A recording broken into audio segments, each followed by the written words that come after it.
ஆண்டு ஜனவரி முதல் 20 நாட்கள் சிறுமிகளுக்கு எதிரான பாலியல் குற்றங்கள் போக்சோ 46 வழக்குகள் பதிவு செய்யப்பட்டது. பெண்களுக்கு எதிரான பாலியல் குற்றங்கள் 27, அவற்றில் ஒரு சில நிறைய இருக்குது, நிறைய அடிச்சிருக்கு. ஆக 20 நாள்ல மட்டும் 46 போக்சோ வழக்குகள் பதிவு செய்யும். 27 பெண்கள் பாலியல் சீண்டலுக்கு ஆளாக்கப்பட்ட குற்றங்கள் பதிவு செய்யப்பட்டது. ஆக இந்த ஆட்சியில் சட்ட ஒழுங்கு அடியோடு சீர்கட்டு விட்டது. அதற்கு என்ன காரணம்? நிரந்தர சட்ட ஒழுங்கு டிஜிபி நியமிக்கல. நிரந்தர சட்ட ஒழுங்கு டிஜிபி இதுவரைக்கும் நியமிக்கல. ஏற்கனவே இந்த அரசாங்கம் யாரெல்லாம் தகுதியானவர்கள் அதில் மத்திய யூபிஎஸ்சிக்கு அனுப்பிச்சது. அந்த யூபிஎஸ்சி பரிசீலித்து 3 பேரை அவர்கள் தேர்வு செஞ்சு மாநில அரசுக்கு அனுப்பிச்சது. அந்த 3 பேரில் ஒருவரை நிரந்தர டிஜிபியாக நியமிக்கப்பட வேண்டும். இதுதான் இது. ஆனா அதை பற்றியே கவலைப்படாத அரசு. ஒரு பொறுப்பு டிஜிபி நியமிச்சாங்க சட்ட ஒழுங்கு.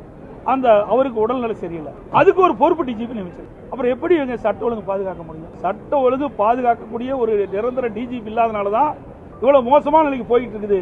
அதை பற்றிலாம் இந்த அரசாங்கத்துக்கு கவலையே இல்லை. தங்களுக்கு கைப்பாவையாக ஒரு டிஜிபி தேவை. அதுல இந்த 3 டிஜிபில ஒருவர் அவருக்கு சாதகமா இல்லை. அதுதான் இப்ப இருக்கிற நிலைமை. அதனாலதான் நிரந்தர டிஜிபி நியமிப்பதில் காலதாமதம் ஆயிடுச்சு.